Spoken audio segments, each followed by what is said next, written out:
Assalamualaikum teman-temanku semuanya. Ini adalah video yang ketiga. Calon beasiswa SDM PPKS Morowali mengenal kelapa sawit langsung di kebun. Apa komponennya?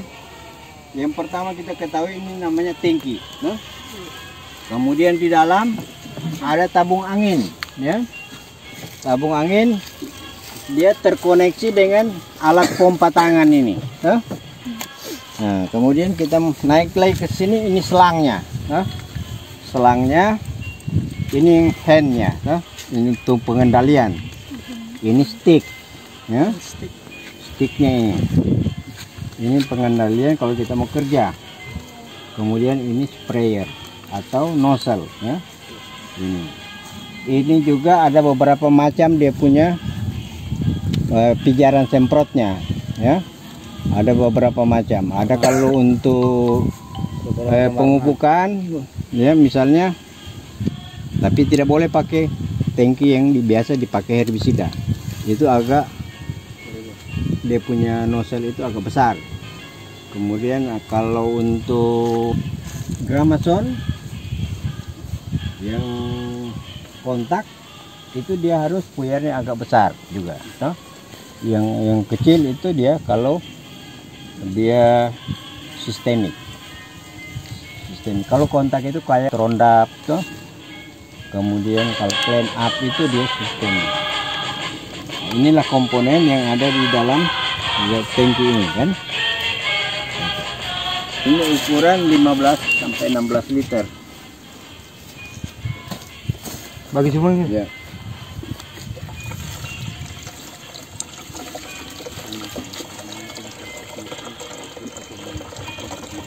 Inilah tangki atau tangki Solo namanya ini, kan? Yang sederhana, yang banyak digunakan oleh petani-petani.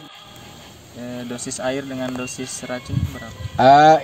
Itu ada di jenis racun itu sendiri, no? Di situ.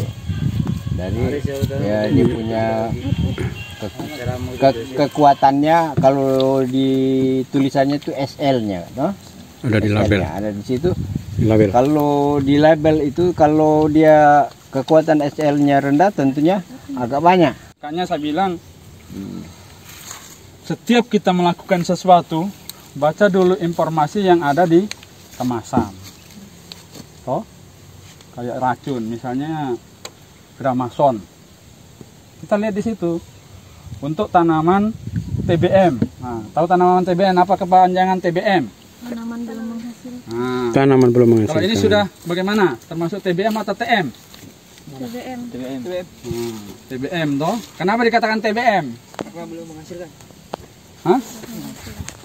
Karena sudah menghasilkan, tapi dia belum bisa dijual toh. Walaupun dia sudah berbuah, tapi belum bisa diuangkan, itu dikatakan masih tanaman TBM. Kalau yang sudah menghasilkan tanaman TM toh. Nah, jadi penentuan dosis ini kita lihat di label toh, herbisida. Misalnya di sini berapa, kalau racun rumput biasanya 3 sampai 4 liter per hektar. Nah, toh 3 sampai 4 liter per hektar. Itu maksudnya misalnya 3 sampai 4 liter per hektar. Misalnya kita ambil 3 liter per hektar.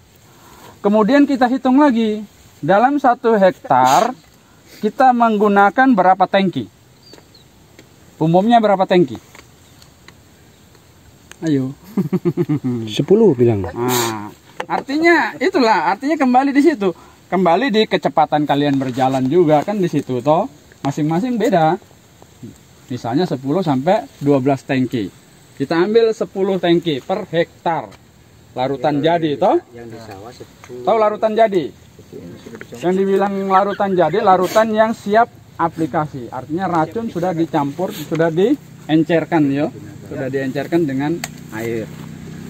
Jadi misalnya 3 liter per hektar, jadi kita tinggal bagi saja 3 liter Kalau misalnya 10 tangki dapat berapa? Ya, berapa Mi? Coba dibagi. 3 liter dibagi 10. Berapa liter? 0,3 0,3 liter. liter. Berarti sama dengan berapa cc? Nah, ini lagi. Turun-turun toh. Kalau turun kan kali, kalau naik bagi, kan seperti itu. Kan begitu toh? Dari liter turun ke berapa cc? Berapa mili kan? 0,3. Sudah betul kan? 0,3. 10 kan bagi sudah. Oh iya iya. 3 bagi 10. Oh, 3 bagi 10. 3 bagi 10 tangki toh. Berarti satu tangkinya 0,3 berarti sama dengan 300 mililiter. 300 cc. Racunnya maksudnya toh. Berarti kandungannya tinggal diukur pakai ini. Kan sudah ada toh anunya. Oh sekian mili, ini kan mili dipakai. Makanya saya bilang tadi kalau 0,3 berapa mili, berapa cc. Kan seperti itu. Konversinya. Jadi setelah kalau 3 liter ya kalau misalnya 10 dibagi 10. Kalau misalnya 12 tangki dibagi 12. Kemudian tangki hand sprayer dengan mist blower itu beda juga. Konsentrasinya, maksudnya campurannya ya. Kenapa beda? Mist blower itu yang mesin itu dengan kabut dengan tekanan udara itu toh. Dia harus lebih tinggi karena apa? Kan dia cepat, baru jangkauan yang didapat luas. Bisa jadi barangkali 1 hektar kalau pakai ini 10 sampai 12 tangki. Kalau kita pakai mist blower barangkali bisa 8 sampai 10 tangki saja. Makanya konsentrasinya dikasih naik. Sama juga dengan dosis pupuknya atau dosis pupuk tinggal kita ikut anjuran. Kalau umur begini biasanya kan setengah kilo. Harus safety betul. Ya, safety-nya penyemprotan itu harus jengkel bot, tangan panjang, masker, kacamata, kaos tangan. Ya. Sarung tangan ini harus lengkap. Ya, safety-nya seperti itu. Indonesia harus sudah habis makan. Iya. Tidak boleh belum makan langsung berhubungan dengan racun ya. Bukan obat yo. Tolong dipahami. Jangan berbahasa obat di dalam pertanian. Apa bedanya obat dengan racun? Obat menyembuhkan. Racun membunuh. Ya, betul sekali. Artinya sebetulnya sama. Obat itu sebetulnya racun. Racun yang diminum sama manusia ya. Kenapa saya katakan racun? Karena dia membunuh bakteri atau virus yang ada di dalam. Karena kalau kita berbahasa obat, kita akan menyepelekan, Iya. memandang enteng lah. Toh? Kalau kita berbahasa racun, mindsetnya atau pikiran kita yang terbayang, wih mati saya ini, bahaya. Kalau kita bilang obat, artinya yang tadinya harusnya kalau nozzle merah harus safety betul, pengaman harus full, karena bilang obat ya. Kadang celana pendek, tangan pendek, tidak pakai kacamata, sambil merokok kita semprot. Jadi kalau kita bahas dengan racun supaya kita punya pikiran, saya harus melindungi diri. Ini tengah hari makan bersama di tengah kebun.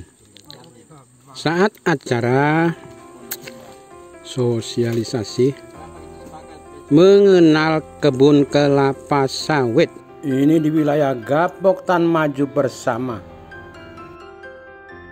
Wita Pondam Morowali, Sulawesi Tengah. Kemudian materi kadang kalau yang masih kecil begini harus berapa? 5. Kalau yang besar 1-2 sudah boleh dipanen. Ukuran 5 ke atas. Seperti itu. Artinya yang penting tanda utamanya itu sudah ada brondolan yang jatuh.